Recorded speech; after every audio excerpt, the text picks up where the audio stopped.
Assalamualaikum warahmatullahi wabarakatuh. Perkenalkan, saya Tripuspita Nurfiani dari kelas 12 IPA 2, nomor absen 31, dan saya dari kelompok 17. Perkenalkan, saya Ulfazan Latifah, presensi 32 dari kelas 12 IPA 2. Di sini saya akan memaparkan tentang ekstraksi aluminium dan penggunaannya dalam kehidupan sehari-hari. Nah, aluminium ini pertama kali ditemukan oleh Hans Christian pada tahun 1825, kemudian baru diakui pada tahun 1827. Aluminium banyak digunakan karena sifat logamnya yang lunak, kemudian tahan lama, ringan, mudah ditempa, dan dengan penampilan luar yang bervariasi. Nah, penggunaan aluminium ini contohnya pada proses pembuatan kabel sebagai kerangka pesawat terbang dan juga mobil, kemudian sebagai produk peralatan rumah tangga, terutama pada peralatan memasak. Nah, namun aluminium ini tidak ditemukan secara bebas di alam. Biji utamanya adalah bauksit, sehingga diperlukan ekstraksi untuk mendapatkan aluminium murni.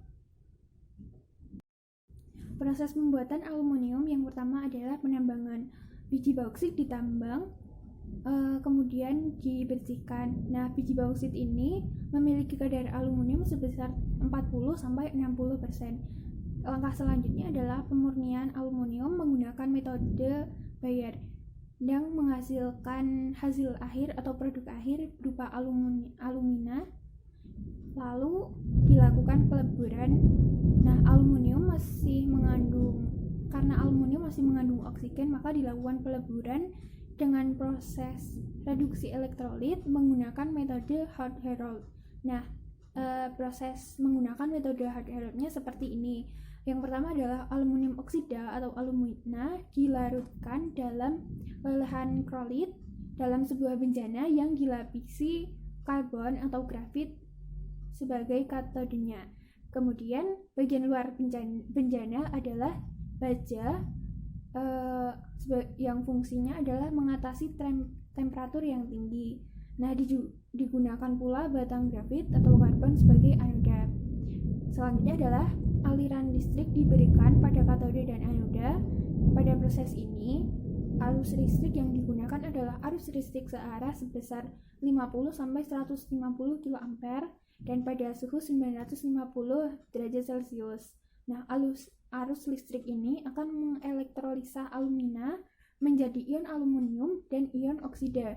Ion oksida akan bereaksi dengan anoda. Ion oksida akan melepas elektronnya sehingga membentuk oksigen, lalu oksigen akan bereaksi membentuk senyawa karbon dioksida. Nah, selanjutnya ion aluminium akan direduksi di katoda menjadi aluminium cair. Karena massa jenis aluminium cair lebih besar dari lelehan kriolit, maka aluminium cair tersebut akan mengendap di dasar bejana. Pemanfaatan logam aluminium untuk peralatan memasak. Yang pertama adalah sebagai bahan baku atau bahan dasar utama peralatan memasak.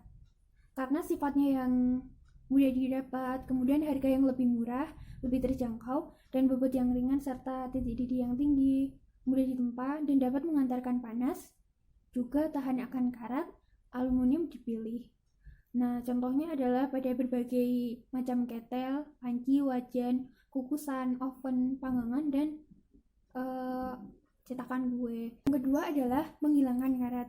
Nah, aluminium dapat digunakan untuk menghilangkan karat dengan cara menggosokkan aluminium foil pada bagian yang berkarat, namun sebelumnya telah digosok dengan sabun cuci piring atau dibersihkan dulu.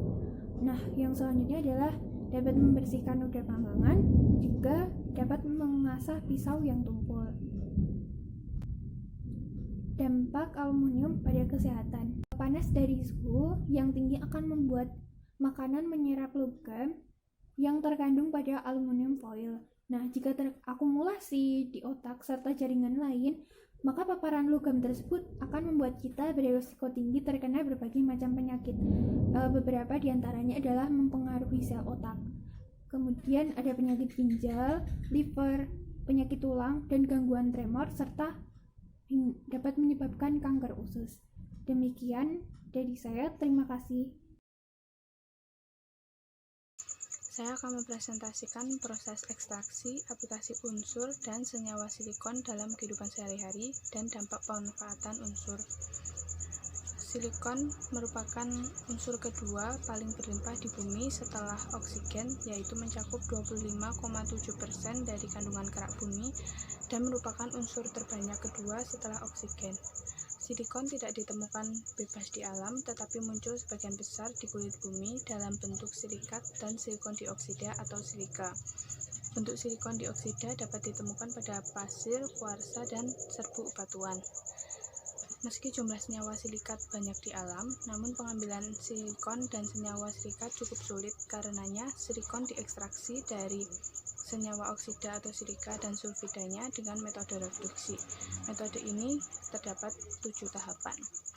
Yang pada tahapan pertama, silikon dipanaskan dengan karbon pada suhu lebih kurang 3000 derajat Celcius dalam tungku pembakaran maupun tanur listrik. Reaksi ditambahkan dari atas tungku.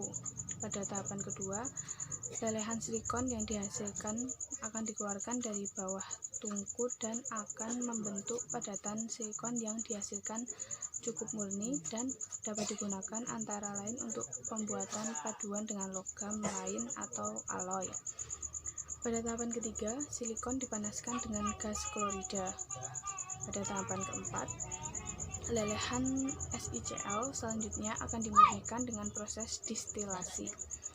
Pada tahapan kelima, SiCl lalu direduksi menjadi silikon melalui pemanasan dengan H2 atau Mg.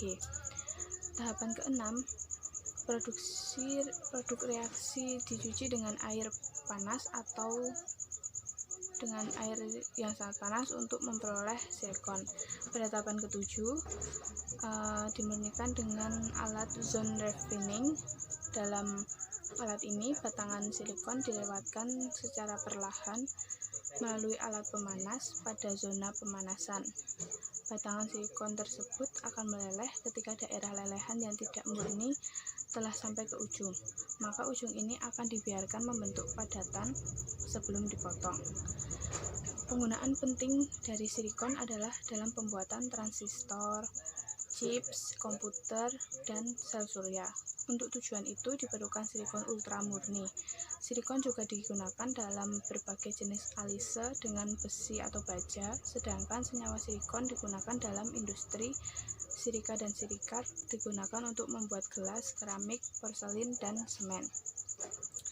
Penggunaan asbestos atau silikat ini tentu akan membuat dampak untuk konstruksi. Partikel asbes yang berasal dari alam atau polusi asbes sebagai karsinogen bila terhisap atau bila dapat dalam air minum akan membahayakan bagi orang yang mengkonsumsinya karena dapat menimbulkan penyakit asbestosis. Penyakit asbestosis ini adalah suatu penyakit saluran pernafasan yang terjadi akibat menghirup serat asbes, di mana pada paru-paru itu akan terbentuk jaringan parut yang luas. Sekian presentasi dari saya. Terima kasih. Wassalamualaikum warahmatullahi wabarakatuh.